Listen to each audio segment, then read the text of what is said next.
Muito bom dia para você que está ligado na nossa programação. Seja bem-vindo mais uma vez ao canal do Boi. Está começando mais uma edição do Bom Dia Produtor, quase acabando a semana, mas a gente segue por aqui, viu? Hoje é dia 7 de janeiro de 2021. Eu levo para você com muita honra todas as primeiras informações que movimentam o setor do agronegócio nesta manhã. Bom, no programa de hoje tem a segunda reportagem da série de Produtores Invadidos, que conta o drama de trabalhadores rurais que aguardam na justiça o direito de reaverem a posse de suas propriedades aqui no estado de Mato Grosso do Sul. A gente também fala sobre a manifestação do tratoraço que acontece hoje em muitos municípios lá de São Paulo contra o fim da isenção de 4,14% sobre o ICMS dos produtos agrícolas, pelo que foi assinado pelo governador João Dória. Com a crise da pandemia, faltou arroz na mesa do brasileiro e alguns produtores de Mato Grosso resolveram plantar arroz, isso mesmo, eles estão plantando arroz para atender o mercado interno. E direto de São Paulo tem a participação diária do Walter Pulga, trazendo um panorama das primeiras movimentações financeiras e também falando sobre as manifestações que acontecem hoje no estado de São Paulo. Tudo isso e muito mais informação a partir de agora no Bom Dia Produtor.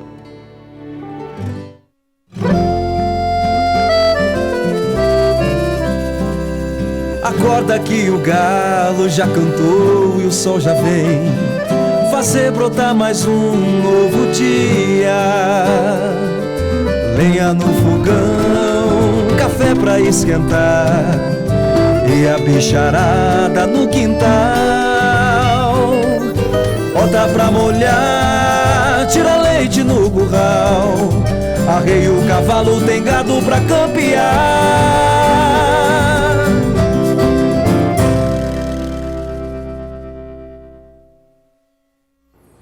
Está começando o Bom Dia Produtor e, como sempre, a gente começa o nosso programa vendo os destaques da nossa capital federal e quem traz os detalhes é a Berenice.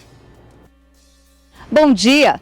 Os extrativistas, a partir deste ano, devem seguir novas regras para os pedidos de subvenção dos produtos contemplados na política de garantia de preços mínimos para os produtos da sociobiodiversidade.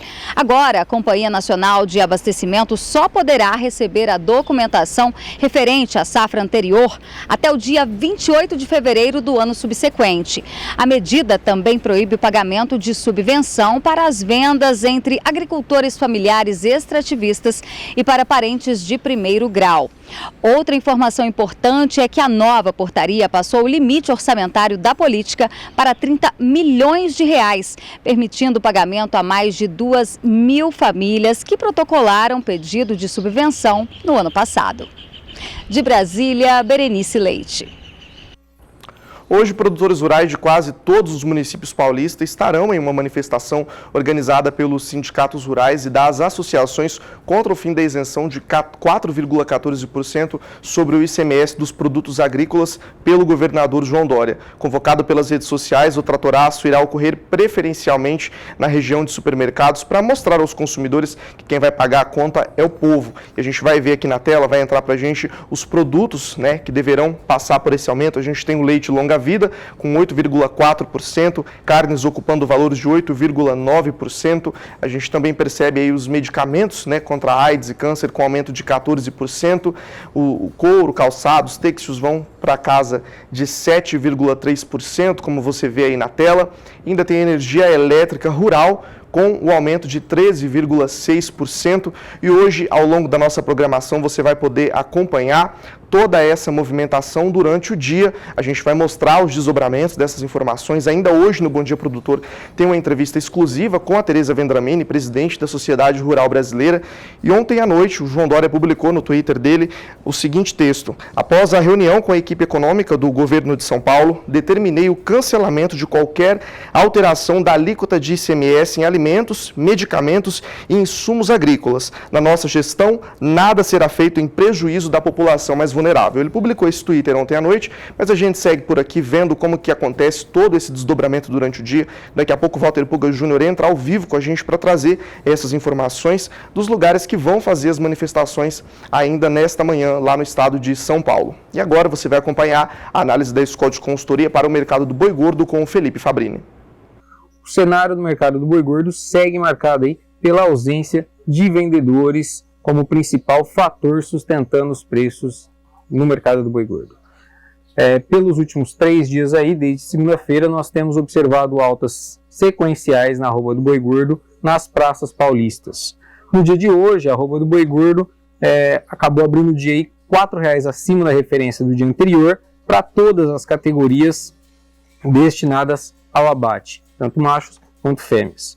Com isso, com esse novo patamar, a arroba do boi gordo passou a ser negociada em São Paulo em R$272, preço bruto e à vista, e vaca gorda e novilha gorda passaram a ser negociadas nas praças paulistas em R$254 e R$262, preços brutos e à vista também.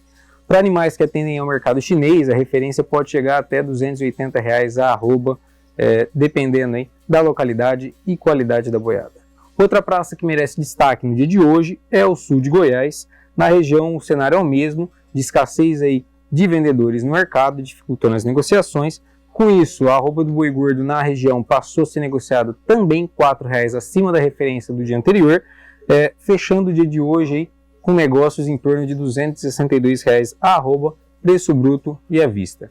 Na praça aí goiana, no sul de Goiás, no caso, a referência para as fêmeas também subiu, só que de maneira mais compassada. Tanto vaca quanto novilha subiram aí R$1 no comparativo diário, sendo negociadas em R$250 a vaca gorda e R$253 a novilha gorda, preços aí brutos e à vista para descontar os impostos. E agora a gente segue para a cotação do boi gordo com a apuração da Scott Consultoria. Lembra você diariamente que esses são preços para uma boiada comum, à vista e livres do Fundo Rural. A gente vai começar pela região sudeste, vai entrar a tela para a gente aqui, mostrando como vem esses valores na manhã desta quinta-feira. No sudeste a gente percebe que houve alta de R$4 em Barretos e Araçatuba, interior de São Paulo. Também houve alta de R$6 lá em Belo Horizonte e queda de R$3 no Triângulo Mineiro. Alta de R$4,50 lá no estado do Espírito Santo. De lá a gente segue para a região sul, e na região sul a gente percebe que houve uma alta de R$2 no estado do Paraná, estado vizinho aqui do Mato Grosso do Sul, que é para onde a gente vai agora, entrando com a primeira tela do Centro-Oeste, que aponta a alta de R$4 em Goiânia e sul de Goiás. Alta também de R$1 em Campo Grande e alta de R$1,50 em Três Lagoas. Entra agora a segunda tela para a gente, mostrando que houve alta de R$3,50 em Cuiabá e alta de R$2 no sudeste de Mato Grosso. Alta também de R$3 no sudoeste. De lá a gente segue para o nordeste do Brasil. No Nordeste a gente percebe um cenário de aumento também, teve alta de R$1 em Alagoas, alta de R$2 no sul da Bahia e alta de R$3 no Maranhão. De lá a gente também segue para o norte, região norte do Brasil. Na região norte do Brasil, alta de R$2,50 em Redenção, Pará, fica ali na região sul do estado do Pará. Alta de R$4 em Marabá. E no norte do Tocantins a gente tem alta de R$6 e em Rondônia alta de R$2 também no sul do Tocantins. A gente termina então de ver as telas aqui e agora eu sigo para mostrar para você a cotação do bezerro Nelore ontem, que foi fechado com a apuração da Scott Consultoria.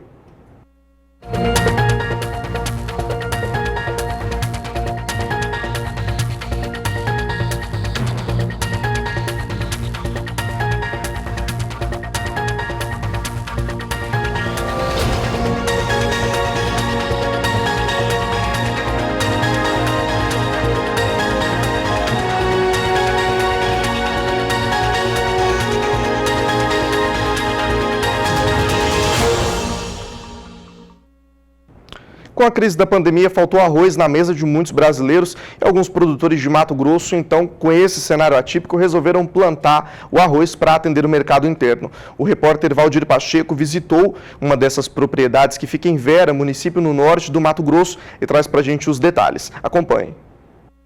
O arroz, que faz a dobradinha com feijão no prato do brasileiro, teve um aumento no consumo pelo fato das pessoas ficarem em casa confinadas e, consequentemente, faltou produto na mesa e o preço disparou. Não só no mercado interno, como no mercado mundial, devido à crise da pandemia. O produtor Elcio Pozobon é um dos pioneiros em Mato Grosso. Nas áreas de irrigação, plantou arroz para atender essa demanda de mercado. Os descascadores, eles incentivaram o produtor a plantar porque já pressentiam que ia haver uma oferta muito reduzida nesse período agora entre novembro e fevereiro, vamos dizer assim.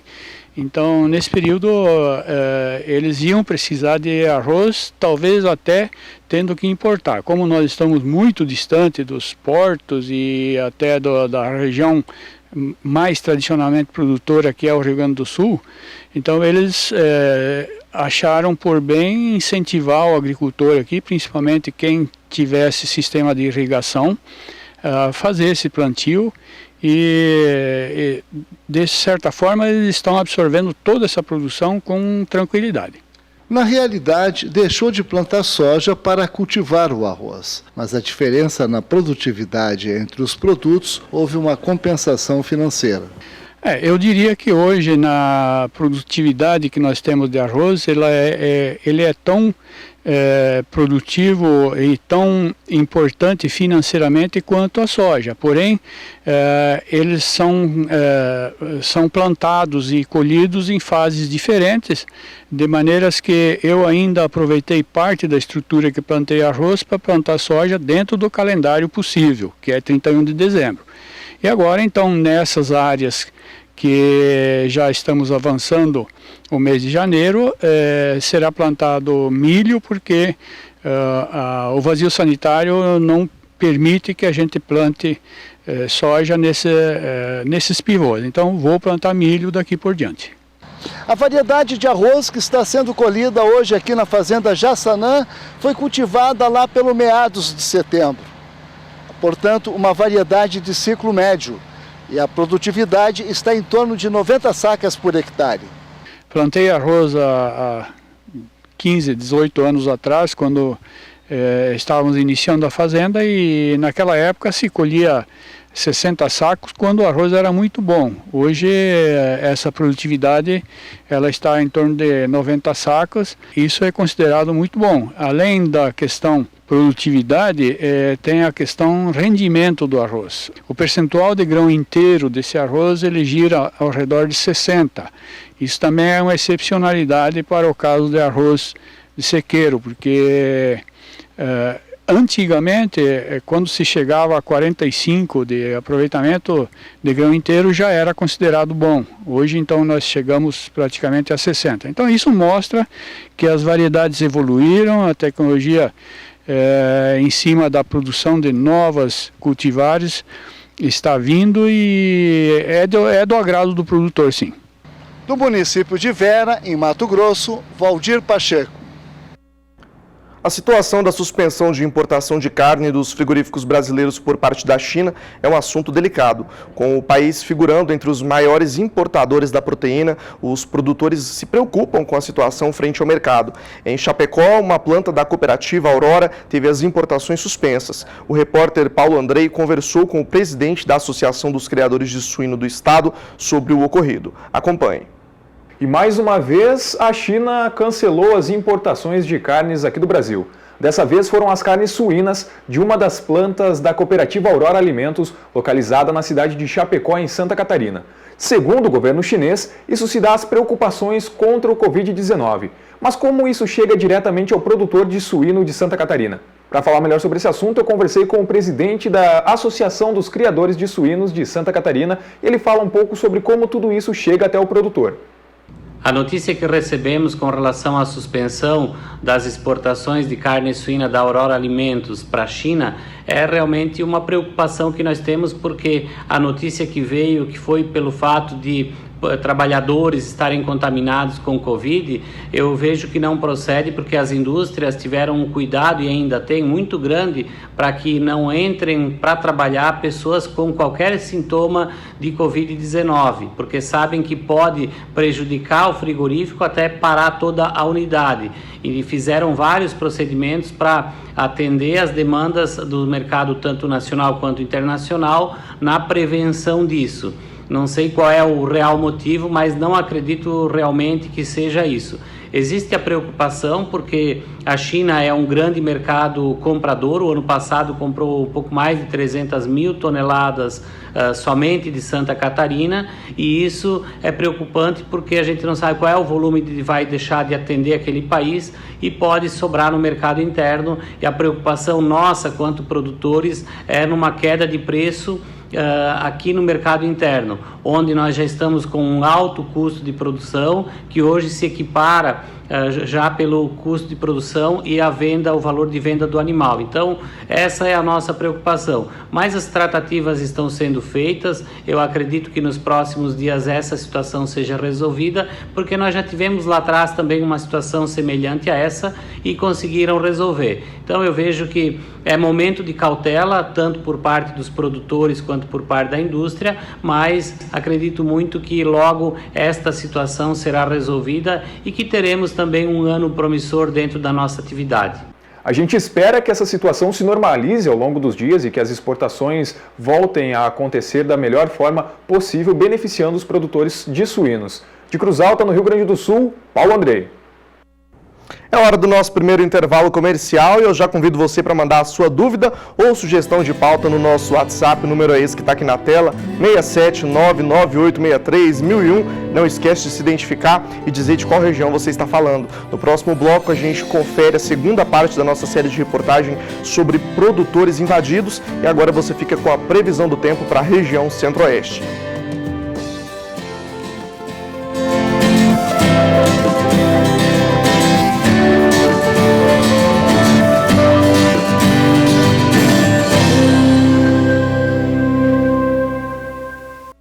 Estou de volta com Bom Dia Produtor, a gente vai junto até as 8h30 da manhã pelo horário de Brasília e agora você vai acompanhar a segunda parte da reportagem que conta o drama vivido por produtores rurais aqui no Mato Grosso do Sul que estão em situação de invasão.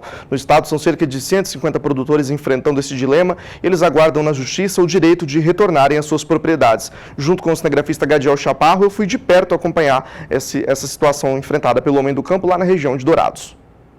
O fogo consome a lavoura de milho durante a noite. Os produtores imaginam que o incêndio seja criminoso.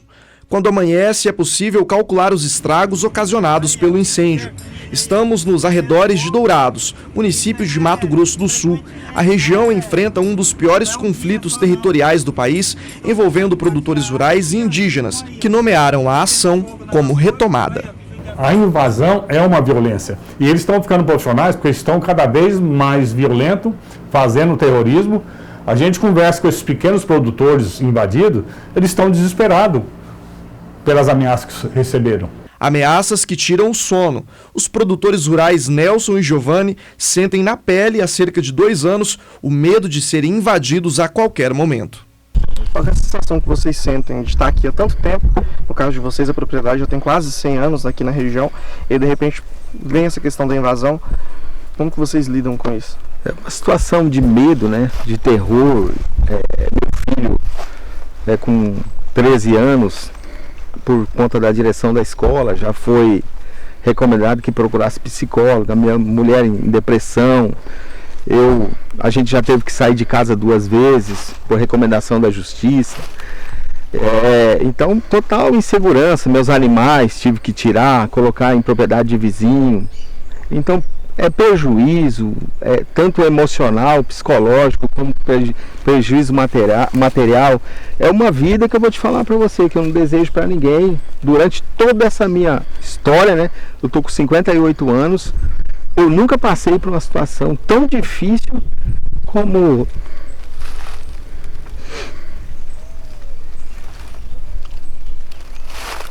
eu tenho passado. O Giovanni relata que produtores da região já foram até mesmo orientados para que se retirassem das propriedades a fim de preservarem as próprias vidas.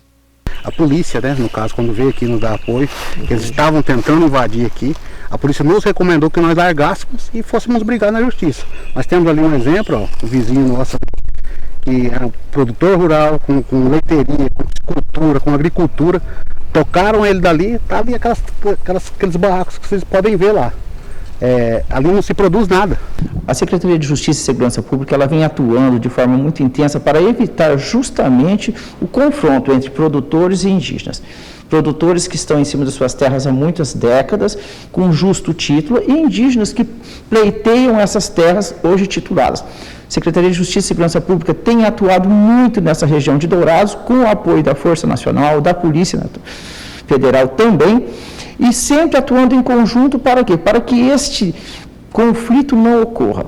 Em muitos casos, as reintegrações de posse não são cumpridas para evitarem o conflito. Foi o que aconteceu em uma propriedade de Carapó, Mato Grosso do Sul, na região da Grande Dourados, em que um procurador alegou que, se a reintegração fosse cumprida, ela ocasionaria prejudicialidades à segurança pública e também à vida das pessoas envolvidas. Dessa maneira, o STF suspendeu a ação. Carapó temos uma aldeia rural que também foi palco de confronto. A Secretaria de Segurança agiu com muita contundência para acalmar os fatos, pacificar, e hoje busca, através dos conselhos comunitários indígenas de segurança, atuar de forma preventiva, sempre buscando restabelecer a segurança que já houve no passado e que foi ameaçada com os esbulhos. É importante colocar que diversos mandados de reintegração de posse foram cumpridos. Eu posso nominar algo em torno de 3 ou 4 na região de Dourados. E aqueles que não foram cumpridos, eles foram, há várias situações, mas via de regra, os mandados de reintegração que não foram cumpridos, eles foram emitidos pela Justiça Federal de primeira instância e, via de regra, suspensos por decisão de tribunais superiores. Então é importante nominar quais, inclusive há uma decisão do ministro Fachin, que durante o período da pandemia, foi uma decisão que foi editada, salvo engano, em março, em que durante esse período nenhum mandado de integração ele pode ser cumprido. Por que isso acontece? Porque a Suprema Corte, infelizmente, entende que o cumprimento de reintegração de posse, considerando que os índios prometem resistir, fere a ordem pública. Ao passo que, no meu ver, enquanto advogada, enquanto estudiosa do direito, entendo que o que fere a ordem pública é a manutenção da invasão. O que fere a ordem pública é permitir que ações mano-militares causem o caos na base, nas propriedades rurais. Isso fere a ordem pública. E não a reintegração de posse, que seria nada mais, nada menos do que a observância e o cumprimento da lei. Mesmo assim, a situação não passou por grandes mudanças nos últimos anos. E a sensação que prevalece ainda é o medo. Aí eu te digo, como que eu não tenho medo, como que eu não tenho pavor? Se na minha residência já queimaram o padrão, eu posso mostrar as imagens disso, meu padrão sendo queimado, a minha casa sendo, eles chegando praticamente quase que dentro da minha casa. Então é a situação que eu vivo. De Dourados, Mato Grosso do Sul, Vinícius Souza. Bom, e a nossa equipe de reportagem procurou a FUNAI para falar sobre o assunto, mas a mesma disse que não tem fonte disponível para discorrer sobre o tema e salientou que espera contribuir numa próxima oportunidade. Na próxima edição dessa série, você vai conhecer produtores rurais que tiveram 100% de suas propriedades invadidas. Eu lembro a você que no dia 15 de janeiro a gente recebe aqui nos nossos estúdios a advogada especialista em causas como essa para falar sobre o assunto, a Luana Ruiz, que você também acompanha durante as nossas reportagens. Se você tem alguma dúvida, manda um WhatsApp para a gente que a gente esclarece para você. Agora a gente muda um pouco de assunto, falo sobre o ano de 2020, que encerrou com superávit de mais de 50 bilhões de dólares na balança comercial brasileira, segundo dados divulgados pelo Ministério da Economia.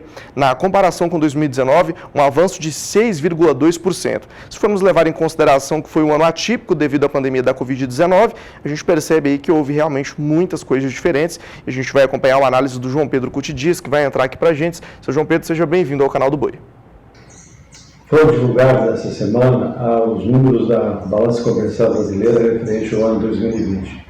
51 bilhões de dólares de superávit, ou seja, a diferença entre as exportações e as importações. As importações foram prejudicadas pelo câmbio alto, pela crise, pela economia em recessão, tudo isso acaba impactando. Já as exportações caíram em relação a 2019, porém, proporcionalmente foi menor a queda e isso fez com que o Brasil gerasse um recorde no saldo comercial. Isso é muito importante para a nossa economia. Nós estamos passando uma situação extremamente difícil com a questão da pandemia, a questão da economia, vamos chegar a esse fim do ano números que vão se apresentar uma queda do PIB por volta de mais de 4%. Isso impactou na formação de renda do brasileiro, impactou no aumento de desemprego, tudo isso. Porém, o agronegócio novamente ele passa a ser a tábua de salvação. É importante analisar, quando a gente fala em agronegócio, a participação de alguns países tem um papel extremamente importante no consumo dos alimentos produzidos aqui no Brasil. Especialmente a China. A China, longe, é o grande mercado nosso, o grande mercado para soja, para carne bovina, para frango, suíno, algodão, ou seja, o número é muito grande. E o Brasil é um dos poucos países, para não dizer quase que o único país do mundo, que tem condições de aumentar expressivamente o seu volume de produção para atender tanto o mercado interno como o mercado externo.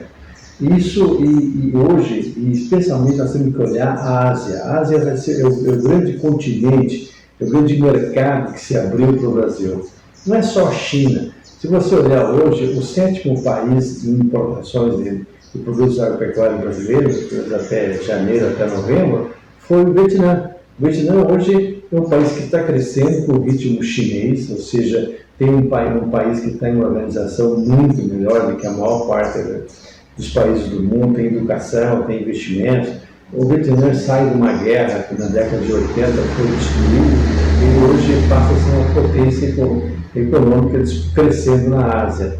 E à medida que você tem renda maior para a população, você tem consumo de alimentos, e principalmente alimentos proteicos, carne, derivados lácteos, etc. Então o Vietnã passa a ser importante, que é também um país que hoje importa mais do que a Alemanha, por exemplo. É um número específico, quase 2 bilhões de dólares por ano.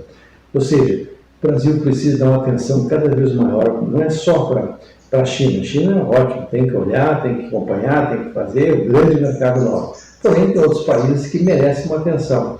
A nossa ministra, a nossa caixeira viajante, procurando abrir novos mercados, hoje você vê Indonésia, Tailândia, Singapura. Singapura é uma ilha, só que para um pequeno espaço, nem água tem, depende da Malásia, porém é uma estrutura extremamente organizada, é um polo processador de produtos agropecuários, ou seja, para poder mandar café, mandar açúcar, mandar soja, carnes, etc., vai ser o grande mercado distribuidor. Então, nós temos que ter uma atenção especial e o Brasil, com certeza, é o setor da economia nosso que é mais competitivo. Nós esperamos que a classe política não faça alguma besteira, como já se volta mesmo, se cogita fazer, como, por exemplo, acabar com a Lei Candir. A Lei Candir foi o grande vetor para que o Brasil se tornasse hoje um grande player no mercado internacional, o terceiro maior exportador de produtos agropecuários do mundo. Ou seja, o Brasil nós temos que lutar para que não haja nenhuma besteira por parte da classe política nossa, no sentido de revogar uma lei que foi fundamental para trazer o Brasil de importador de produtos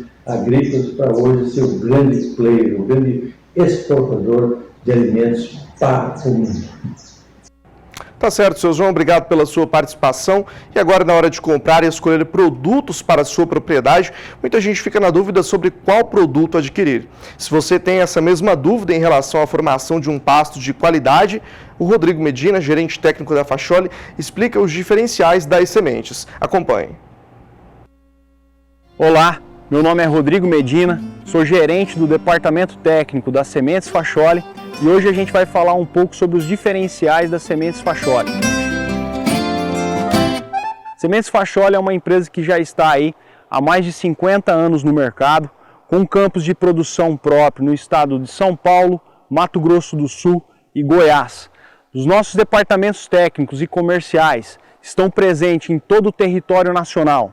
Além disso, a Facholi está envolvida com pesquisa, fomenta a pesquisa no desenvolvimento de novas cultivares, junto à Unipasto e Embrapa. O nosso laboratório próprio conta com a ISO 17025, com um escopo com mais de 10 análises para fins de controle de qualidade. Nossa linha de produto conta com mais de 20 espécies forrageiras e entre essas espécies forrageiras uma ampla variedade de linhas. Com isso a gente consegue atender desde níveis mais básicos de tecnologia até os mais altos de tecnologia, pensando em alta performance e alta plantabilidade. Contamos ainda com um centro de pesquisa em parceria com a Unesp, onde a gente desenvolve e aplica de maneira prática o nosso conhecimento no desenvolvimento, adoção de tecnologias para sistemas produtivos. Para saber mais, acesse o nosso site.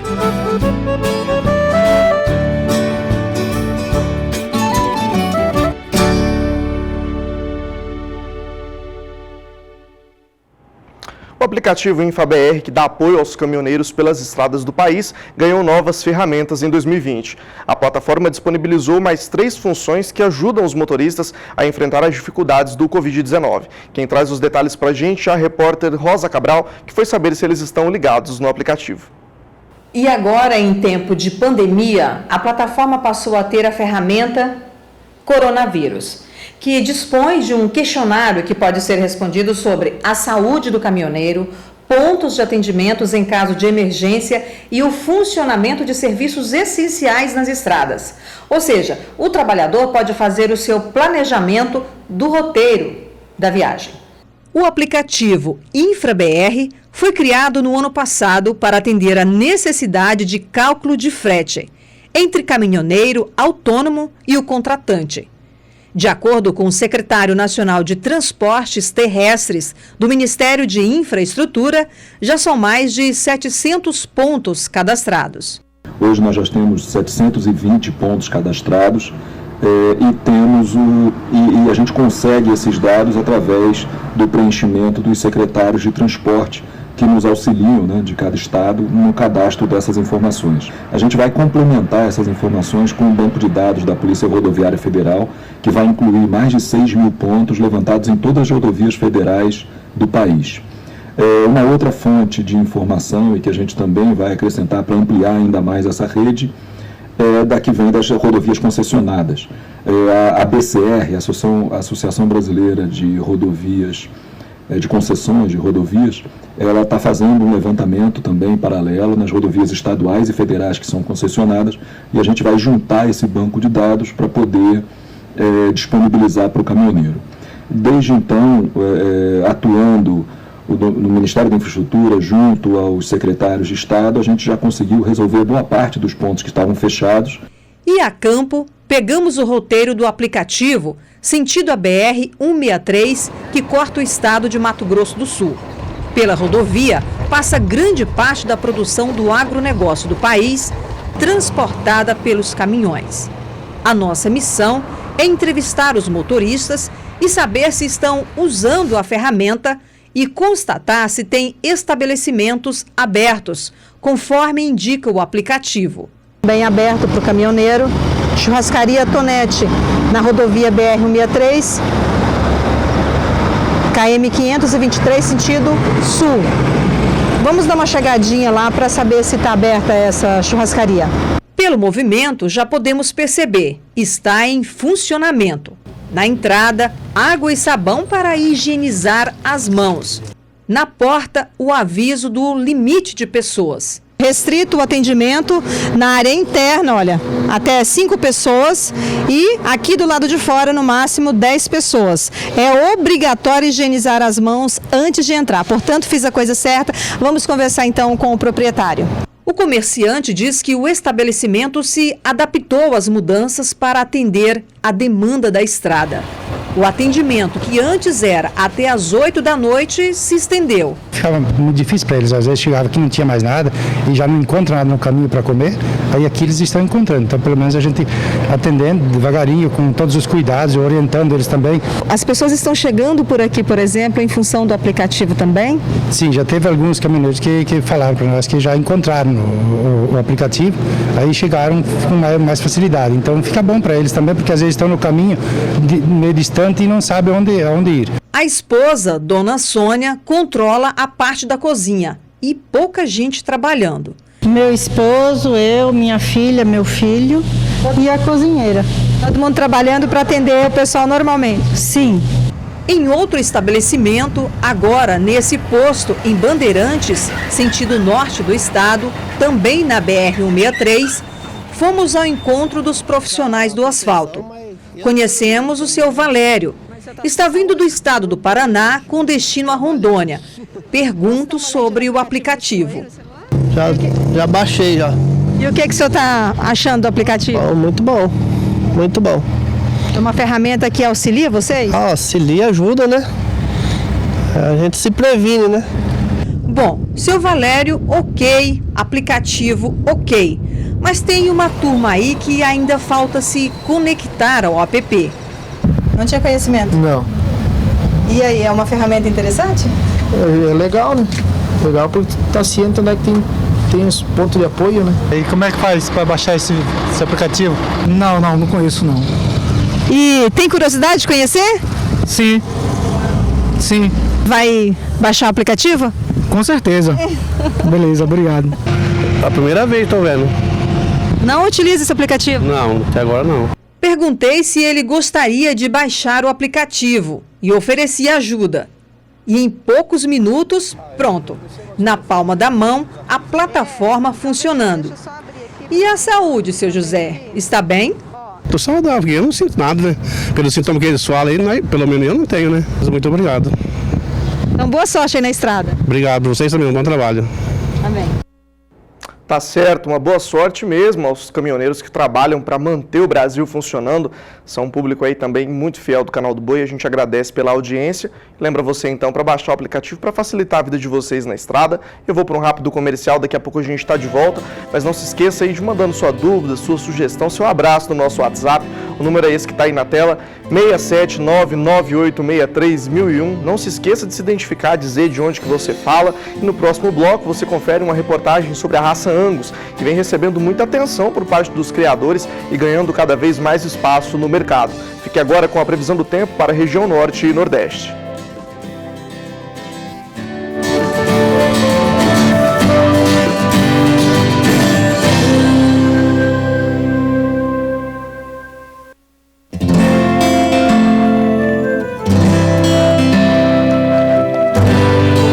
Estamos de volta com a nossa programação, 7 horas e 48 minutos pelo horário de Brasília, um dos estados privilegiados no que diz respeito às condições do clima para o setor da fruticultura é Minas Gerais. Nós vamos exibir agora uma reportagem da Emater, em parceria com o Canal do Boi, que vai mostrar como pequenos produtores vêm aumentando a renda com a produção de frutas. Acompanhe.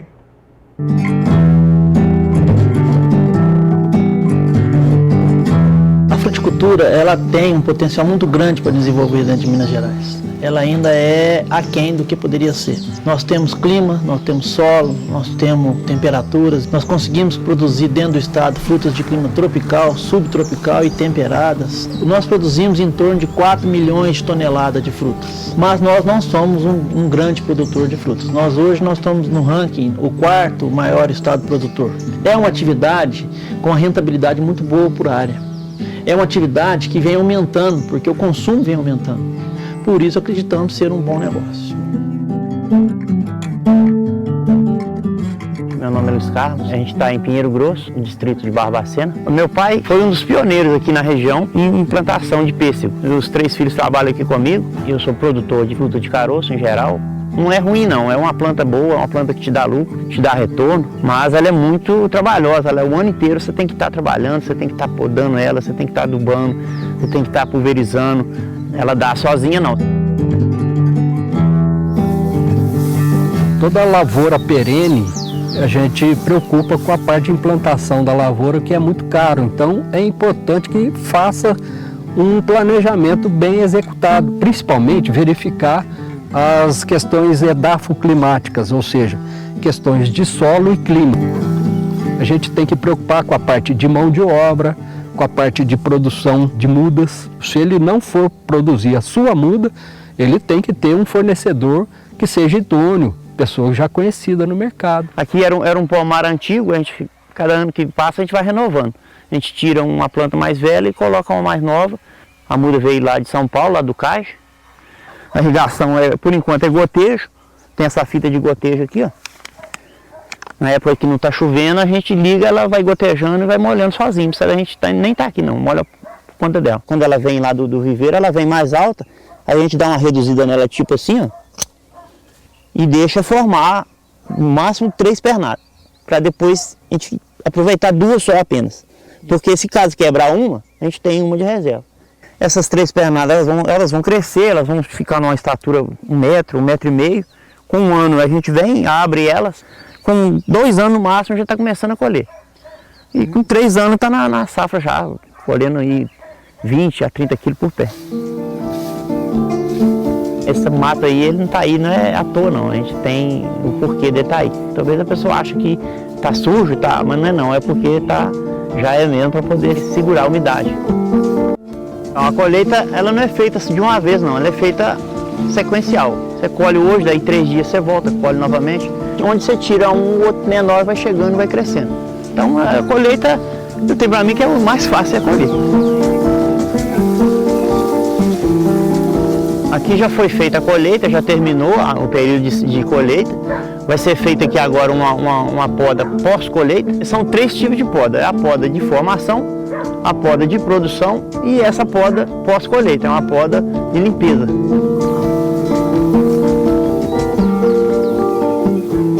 A gente tem que pensar no mercado fornecedor de insumos. Adubo específico, produtos, inseticida, fungicida específico para fruticultura. Já viu o bicho? É. Segura aí um pouquinho. O ácaro rajado está ali, andando, comendo a folha. O que mais incomoda o produtor é a mosca das frutas. Mosca das frutas, o ácaro. Algumas lagartas. A lagarta, né? A grafolita, sabe? São insetos que trazem prejuízo. Primeiro tem que ser feita uma inspeção das pragas. A pessoa habilitada vai fazer a pesquisa de que praga está atacando. Sabendo qual praga está atacando, né, ele vai identificar o nível de controle. Atingiu aquele nível de controle, ele vai sugerir a pulverização. A pulverização deve ser feita com produtos que tenham indicação para a lavoura. Aí eu vou pulverizar uma planta e ao redor, um raio ao redor dessa planta. Aí sim, eu vou estar controlando só aquela área de pressão da praga. O restante eu não preciso pulverizar. A Emater trabalha hoje estimulando o produtor a trabalhar dentro dos critérios da agroecologia. Essa que é a visão da Emater. Ele pode sim usar alguns produtos agroquímicos, desde que use na dosagem certa, produto indicado para aquela lavoura específica e sem mudar nada. E vem trabalhando essa ideia de não usar o agrotóxico. A gente usa a cauda sufocáustica, né, no controle das pragas. Ela limpa a madeira, é uma cauda muito boa. Eu acho que sem ela não tem condição de a gente colher uma fruta tão boa que a gente colhe assim. Essa aqui é uma variedade nova, é o Iraju. Uma variedade até assim, um calibre bom, dá um tamanho razoável. E é uma fruta que sai em janeiro, finalzinho de dezembro, janeiro. Uma fruta muito boa, tem um comércio bom, porque já está no final da safra, então já não tem muita assim, quantidade mais de oferta no Ceasa não. Existem inúmeras questões técnicas que a gente lança a mão para definir a variedade. E ainda assim é algo muito dinâmico, o produtor tem que estar atento para isso, porque se ele não acompanhar o lançamento dessa variedade, e essa variedade der certo no mercado, somente 4 anos depois ele vai ver que deu certo, ele vai plantar a lavoura dele, então muito provavelmente daqui 8 anos ele vai entrar de pé de igualdade com os que começaram desde o início. A gente tem que preocupar com questão de mercado, se eu vou exportar, se eu vou mandar para uma agroindústria, né, se eu vou vender na feira, se eu vou vender no Ceasa, se eu vou agregar valor, se eu mesmo vou beneficiar o meu produto. Em 2010, nós criamos o Circuito Frutifica Minas, com a finalidade da gente chamar a atenção dos produtores para a fruticultura. Nós levamos palestras técnicas, nós levamos pessoas do setor para poder estar discutindo com aquele município, com aquela região, com aqueles produtores que estão presentes no evento, os assuntos técnicos ligados à fruticultura. Na fruta nós estamos iniciando. Nós estamos no processo de adesão. A adesão é voluntária. A certificação de frutas é uma produção que vai ter uma rastreabilidade, vai ter uma segurança alimentar, vai ter respeito ambiental, sustentabilidade, respeito social, trabalhista, tudo isso está no manual de conduta. Hoje nós temos em torno de 125, 130 mil hectares plantados de fruta. Meu nome é José Lázaro Mendes Moraes. Meus pais foram criados também no meio rural. Depois veio, né, as gerações sequentes, os filhos, né, os netos. De 40 anos para cá, Aí comecei a trabalhar com fruta de caroço, pêssego, ameixa, nectarina, a maçã, foi uma novidade. Nós procuramos diversificar bem o pomar, né, para produzir o ano inteiro. A fruta chega da fazenda, né, nos caminhões, ela é descarregada dentro do galpão já, é despejada na esteira, que ali já se faz uma pré-classificação. Alguma fruta com defeito, ela já é tirada ali. Então, feito isso, ela sobe pela rampa, ela passa no sistema com água, tem fruta que a gente não pode usar água, depois escova, tira qualquer impureza que tiver na fruta, dá o brilho na fruta, e depois ela cai numa outra banca de pré-classificação novamente. Ali é passado visualmente por mais 2 pessoas ou 4, e vai uma fruta atrás da outra, e ela passa pelo singulador, passa no separador, ela entra no sistema de filmagem, no caso de cor, ou no sensor, no caso de peso. A caixa é colocada na esteira transportadora, e ficam 2 pessoas ou mais na ponta da esteira, pegando a embalagem e fazendo a separação da classificação, que ela já sai carimbada. Antes dessa máquina era tudo manual, né? Se plantava aí, vamos dizer assim, meia dúzia de pé de fruta, né? Não dá tempo pra gente classificar nada. Então aos pouquinhos fomos adquirindo alguma coisa, uma safra, dava um dinheirinho melhor, você comprava uma coisa melhor, fazia um galpão melhor, plantava mais pomares. Chegou uma hora também que você conseguiu comprar uma máquina igual essa que a gente tem hoje. Na época, quando eu comecei com fruta, o agrônomo da Emater vinha, né, ensinar, às vezes vinha até fazer cubo de livro para a gente, como que era fazer, né? Até hoje a gente precisa disso, a gente pede a Emater, eles fazem, e ela sempre está presente, nas horas fáceis, nas horas difíceis. É uma parceira verdadeira, a gente caminha junto. A gente fica muito satisfeito quando vem uma propriedade, né? Pequena, uma propriedade grande, uma propriedade de porte médio, um produtor qualquer avançando na fruticultura. A gente sente realizado porque ali teve um trabalho, ou continua tendo um trabalho da empresa nossa, né? A gente vai na propriedade que ele começou a ser como pronafiano, né? E hoje já não é mais pronafiano, avançou. Então isso para o técnico local, o técnico que assistiu ele ali, a gente vê com prazer danado. A raça Angus vem recebendo muita atenção por parte dos criadores e ganhando cada vez mais espaço no mercado. E para falar sobre a situação da raça e da Associação Brasileira de Angus, a gente vai até o Rio Grande do Sul, onde o repórter Paulo Andrei conversou com um gerente de fomento da associação e um criador para saber os motivos da escolha da raça. E a raça Angus vem há um bom tempo recebendo destaque no cenário bovino nacional. E para falar melhor sobre o trabalho da raça aqui no país, a gente conversou com a Associação Angus e com o criador, que está iniciando o trabalho com a raça aqui no Rio Grande do Sul. São vários os motivos do crescimento da raça em todo o país. E eles têm diversos fatores. Sejam desde a venda das doses de sêmen, que cresceu significativamente durante o último ano, até a comercialização da carne para as indústrias. Além dos diversos programas que, aliados à associação, agregam mais qualidade à raça e ao trabalho do criador gaúcho. A raça Angus, como todos já conhecem, é uma raça muito utilizada em pecuária de corte, não só aqui no estado do Rio Grande do Sul, mas em todo o Brasil. Entrou no ano de 1903 e uma curiosidade. Em 1963, quando a Associação Brasileira de Angus foi fundada, ela era a 4ª ou 5ª raça criada no estado. Hoje é a raça taurina mais criada e mais utilizada, pois somos campeões na venda de sêmen, não só no Brasil, mas aqui no estado do Rio Grande do Sul também. Essa expansão, esse crescimento e essa consolidação se devem a algumas características da raça, como precocidade reprodutiva, de crescimento e terminação, rusticidade e adaptabilidade, facilidade de parto, habilidade materna e fertilidade e, obviamente, qualidade de carne. Isso fez com que os pecuaristas em geral olhassem a raça Angus de uma forma a utilizá-la para aumentar os seus lucros dentro da propriedade, sendo mais eficientes. Além disso, uma raça de corte necessita ter variedade genética, e isso a raça Angus tem de sobra, pois é uma raça cosmopolita, onde nós podemos utilizar genéticas de diversas partes do mundo para a formação da raça, bem como foi feito com a raça Angus e o que produziu animais muito bem adaptados aos nossos sistemas de produção. Essa variedade genética faz com que exista uma genética ideal para os mais diversos sistemas de produção, desde os mais extensivos aos mais intensivos, fazendo com que a raça pudesse se expandir por todo o nosso estado e se adaptasse muito bem então à nossa realidade de produção. Além disso, o programa da carne Angus, que surgiu em 2013, hoje é o maior programa de carne de todos certificados do Brasil, fez com que o criador da raça pudesse escoar sua produção tendo uma bonificação na parte final do processo, ou seja, quando ele entrega seus animais na indústria, chegando até 10% acima do valor de mercado.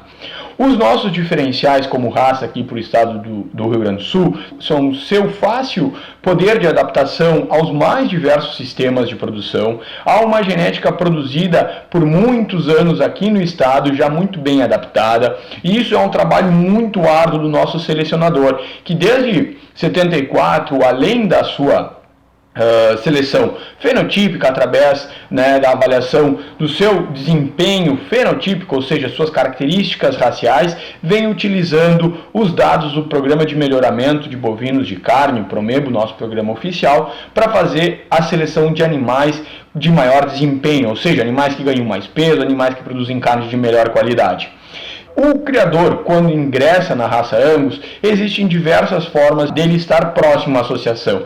A forma mais simples é entregando seus produtos para o programa da carne Angus dentro das nossas empresas parceiras. Outra forma bastante simples é se tornar sócio da Associação Brasileira de Angus, né? Quando um criador se torna sócio da associação, a associação fomenta uma visita de um dos nossos inspetores técnicos com o intuito de orientar a seleção, de orientar a criação, o manejo e como trabalhar com a raça Angus. A associação não para. Para manter esse patamar e para continuar crescendo, nós estamos trabalhando sempre na vanguarda do que há de mais tecnológico para a raça Angus em todo o mundo. Hoje nós podemos falar que temos um programa de melhoramento muito bem constituído. Esse ano estaremos lançando a DEP genômica e estaremos lançando uma característica muito interessante. É o único programa de melhoramento da raça Angus no mundo que vai ter essa característica, que é a resistência ao carrapato. A gente sabe que as raças taurinas sofrem muito com esse ectoparasita e a gente vem trabalhando junto ao criador buscando alternativas para o combate. E um deles é a seleção de animais geneticamente resistentes, o quais nós estaremos lançando essa DEP, né, ainda este ano. Outra novidade é a abertura de novos parceiros dentro do programa Carne Angus, abrindo maior o leque de oportunidades aos nossos usuários para entregar seus animais com um valor diferenciado. Além disso, nós temos as provas de eficiência alimentar, que buscam selecionar animais alimentarmente mais eficientes, ou seja, animais que aproveitem melhor o alimento, que produzam com menos, né? Produzam mais com menos, produzam na vertical o novo sistema de produção, né, que busca maior lucratividade e menor impacto ambiental. Eu falo sem dúvida alguma, né, que a raça Angus ela vem trabalhando dia a dia para que cresça mais, para que se expanda mais, e eu não tenho dúvida em falar para vocês que o caminho da pecuária do futuro é a raça Angus. No interior da Boa Vista do Cadeado, aqui no Rio Grande do Sul, o criador de Angus, Saul Hernandes, destaca a precocidade da raça como um fator decisivo para ela ganhar espaço no Rio Grande do Sul e se mostra satisfeito com o resultado obtido. O principal diferencial que eu vi é a precocidade em relação ao ganho de terneiros. O tempo de gestação da vaca é o mesmo, só que ela te dá com menos tempo. Se assim, com menos tempo eu tenho ganho de terneiros, né? Em relação, por exemplo, vou fazer um comparativo com o gado charolês. É um gado que já teve seu ápice também, nós já tivemos aqui na fazenda na época do meu pai. Com Angus praticamente eu consigo tirar 2 terneiros em relação ao charolês, que me daria 1, nesse curto espaço de tempo, assim, de sair do cio, emprenhar, ganhar. E sem falar na carne, né, Paulo? A carne é... Bom, eu sou suspeito de falar, mas é espetacular, né? Tu tendo uma matriz boa, um touro bom, tu consegue um marmoreiro muito mais fácil do que tu teria com outros gados, né? Então, para mim, essa é a principal característica que eu vi neles para eu poder criar, e não me arrependo, porque tu consegue um bom preço no mercado, tu tendo eles certificados, tu consegue uma bonificação, vendendo para frigorífico, é uma carne que aceita em qualquer lugar do país. Eu vejo reportagens dos caras que estão levando Angus lá para cima, do Mato Grosso, para cruzar com o Nelore, para ter um ganho de uma carne meio sangue, mas a carne se diferencia muito. O cruzamento industrial também te dá bastante ganho de peso e carcaça. Então, para mim, essa é a principal coisa que me fez ter o Angus e continuar acreditando no Angus.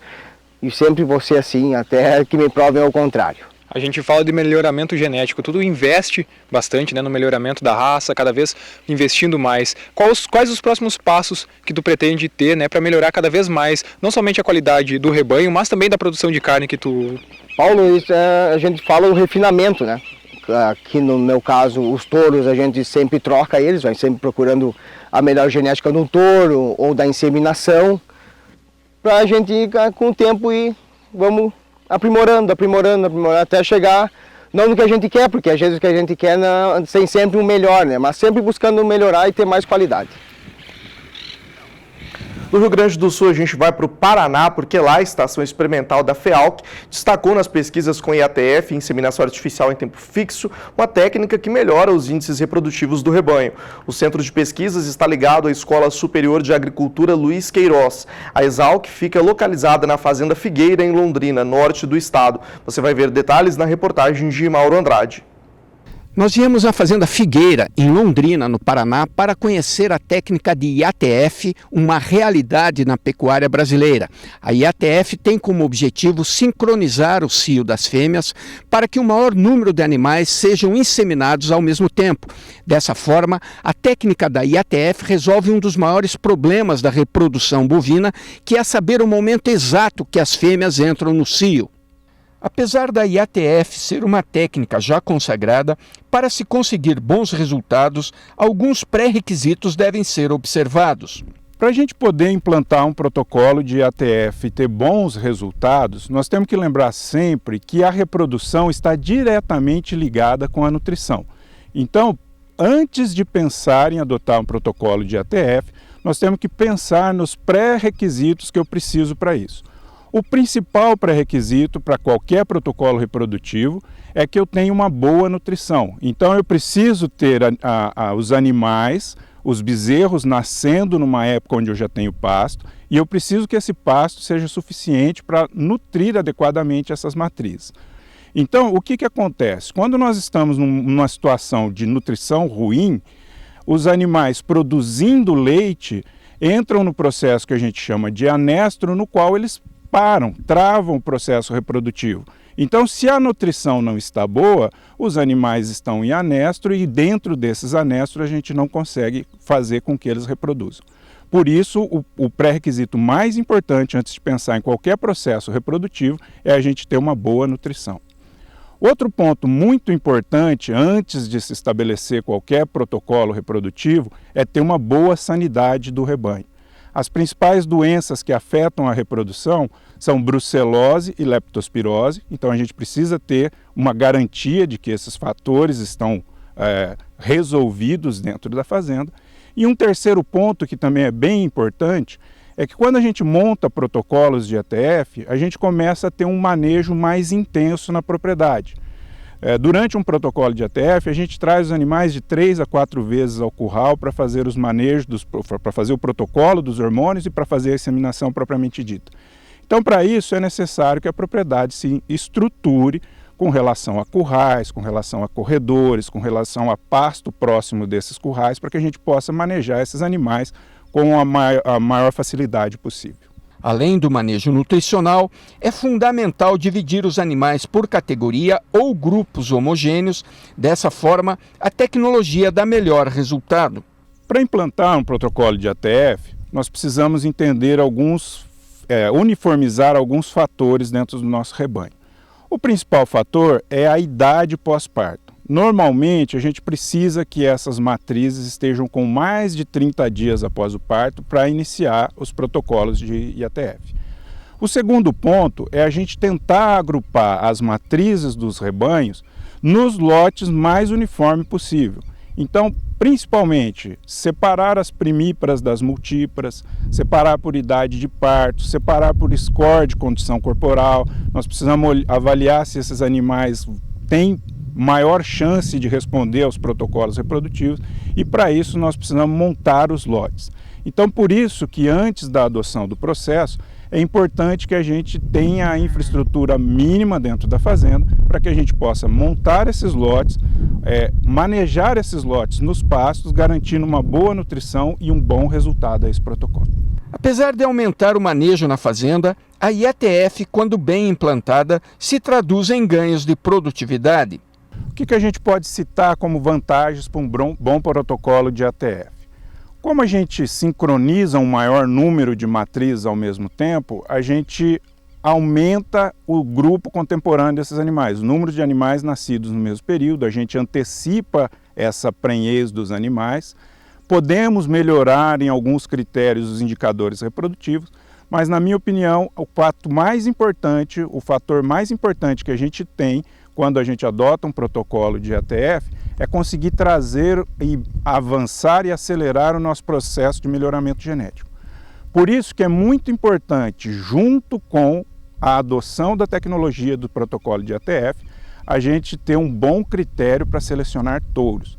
Porque se nós estamos conseguindo fazer um número maior de inseminações e se junto com isso a gente escolhe bons reprodutores com bom mérito genético, nós garantimos bezerros de melhor desempenho, bezerros mais produtivos e consequentemente mais rentáveis para o nosso processo.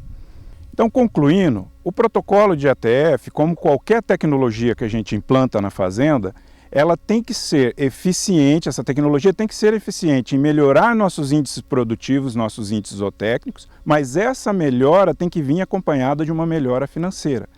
Nós temos que ter bem claro que a adoção de tecnologia tem como principal objetivo melhorar a eficiência financeira do projeto para que a gente possa reinvestir essa melhora financeira na fazenda e entrar num círculo de virtude, cada vez mais a gente conseguir pôr novas tecnologias, intensificar mais nosso processo produtivo e ter mais rentabilidade e mais sustentabilidade. Da Fazenda Figueira, em Londrina, no Paraná, Mauro Andrade.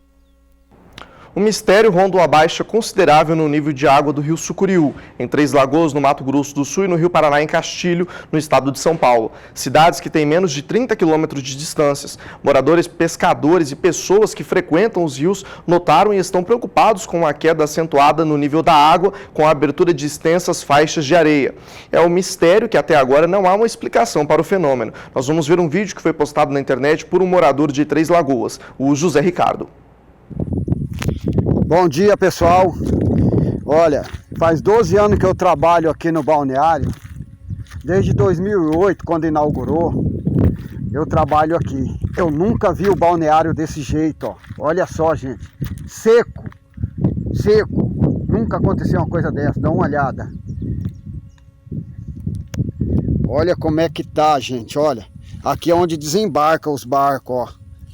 Olha aqui, ó. Não tem mais condições de nada, tá seco, seco. Olha o trapiche onde tá. Olha o nosso trapiche aqui, ó. Olha só do lado do balneário. Olha só como é que tá. Olha. Acabou, gente. Tá, a água sumiu. A Prefeitura da cidade disse por meio de assessoria de imprensa que está investigando o caso, após ser notificada pelo Ministério Público de Mato Grosso do Sul. O foco da investigação fica no balneário municipal que vimos aí nas imagens do José Ricardo. O Ministério Público e o Instituto de Meio Ambiente do Estado, o IMASU, também querem explicações da empresa CTG Brasil, da China, que administra as usinas de energia Jupiá e Ilha Solteira, instaladas no Rio Paraná, na divisa de Mato Grosso do Sul e São Paulo. Em nota divulgada ontem, a empresa nega que tenha aberto comportas da usina e que a redução do volume de água no reservatório da usina foi uma determinação do Operador Nacional do Sistema Elétrico, órgão do governo federal que controla o uso de água para a produção de energia em todo o país. O IMASU, órgão estadual de meio ambiente em Mato Grosso do Sul, disse que comunicou a ocorrência ao IBAMA e à Agência Nacional de Águas, que ainda não se pronunciaram. Bom, e a gente segue agora para mais um intervalo. Lembra você, nosso WhatsApp aí na tela, 67998633001. No próximo bloco tem a participação do Walter Puga trazendo informações do Tratoraço. Você fica agora com a previsão do tempo para a região sul e sudeste.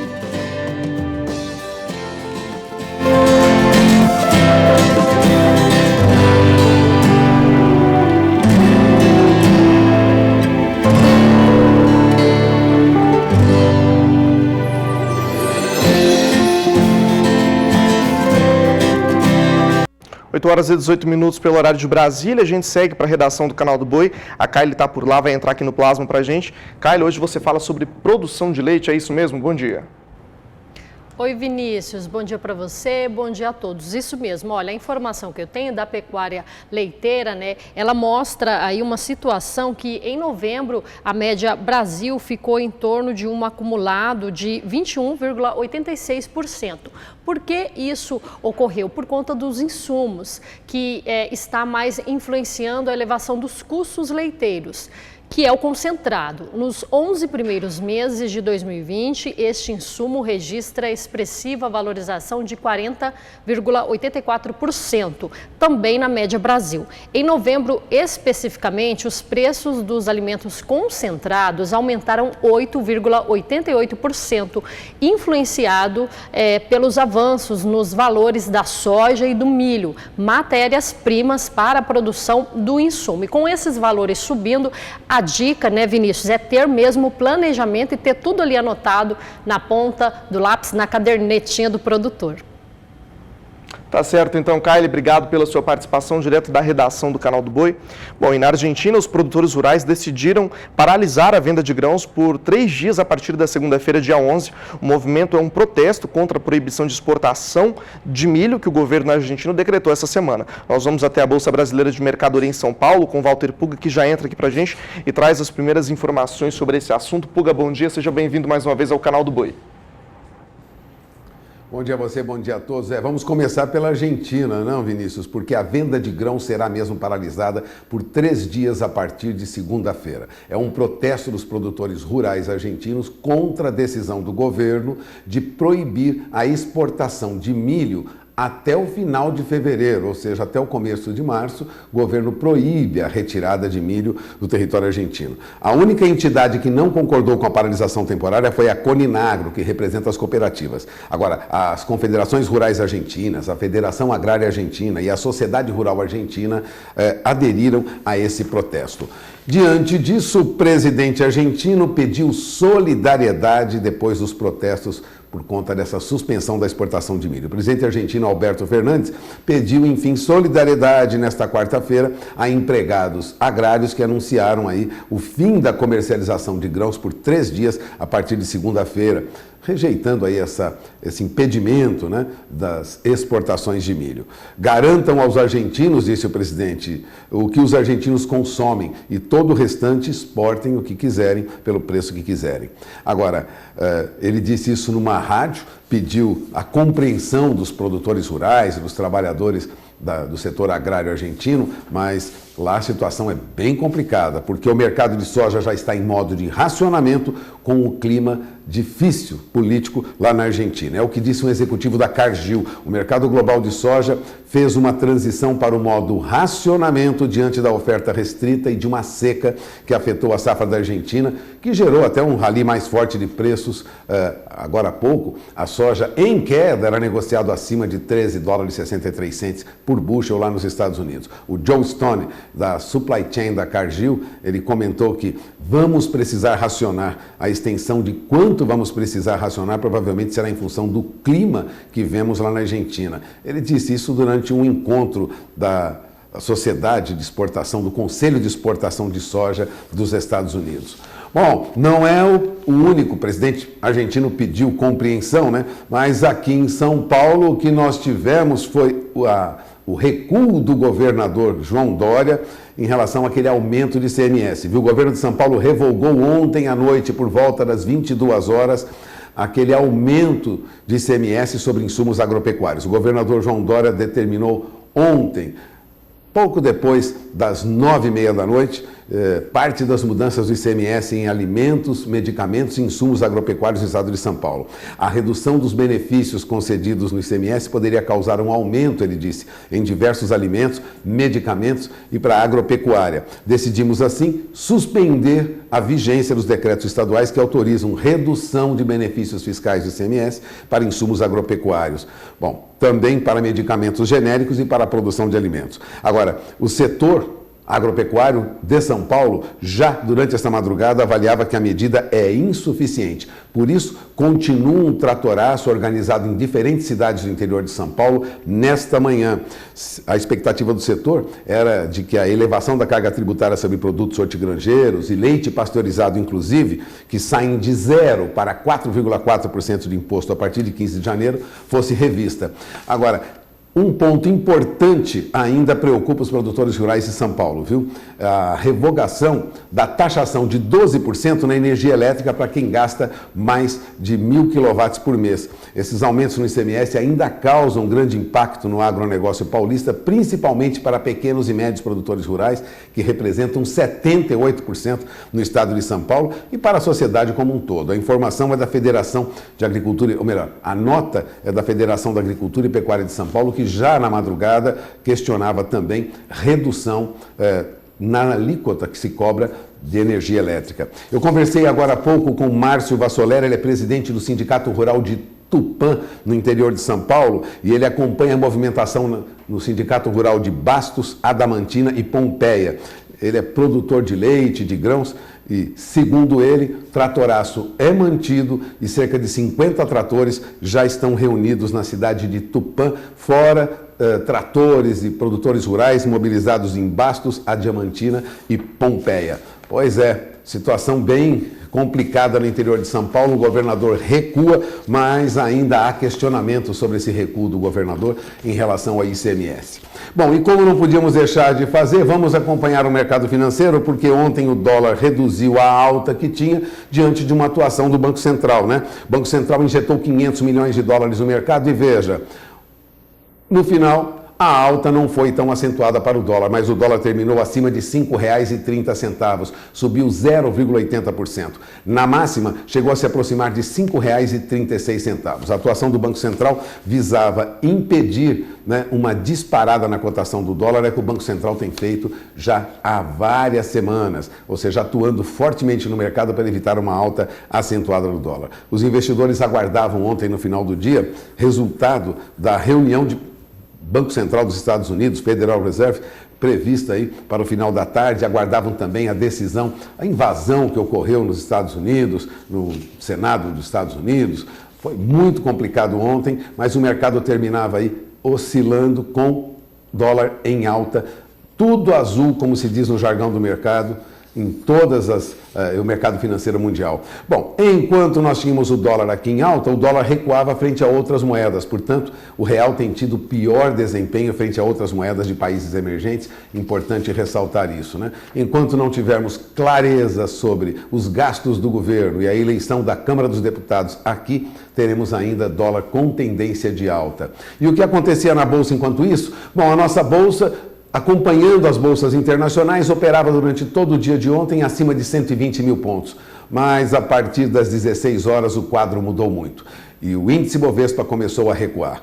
Recuou de tal maneira que, depois de tentar um recorde acima de 120 mil pontos e operar perto de 121 mil pontos, a Bolsa terminou em queda de 0,23%. O que ocorre é que há muita indefinição ainda sobre como o governo vai enfrentar esse período de recuperação pós-pandemia, né? O que acontece é que as ações da Petrobras ainda evitaram uma queda maior do índice Bovespa, já que a alta nos preços do petróleo, que passavam ontem de $54 o barril, sustentavam ações da Petrobras em alta, com um volume muito grande de ações negociadas na Bolsa. O que acontece é que o índice Bovespa, pelo menos, não perdeu muito. Enquanto as bolsas fechavam em alta lá fora, aqui a queda foi de 0,23% aos 119.100 pontos. É esperar daqui a pouco a retomada dos negócios para esperar se vamos de novo voltar aos 120 mil pontos na Bolsa e se o dólar recua um pouco hoje. É com você, Vinícius. Tá certo, Pulga, obrigado pela sua participação. A gente fica aqui então torcendo por bons resultados. Lembra você que durante a nossa programação hoje você acompanha mais informações a respeito desse tratoraço que acontece em São Paulo como uma forma de protesto por conta do aumento sobre impostos de alguns produtos agrícolas e também de medicamentos. Lembro que ontem o governador João Dória publicou, no final do dia, no final da noite, uma nota falando aí então sobre um possível recuo, mas ainda os produtores seguem fazendo o tratoraço, esperando que novos resultados sejam levados levados para ele. O Bom Dia Produtor vai ficando por aqui, mas amanhã a gente volta com mais informações.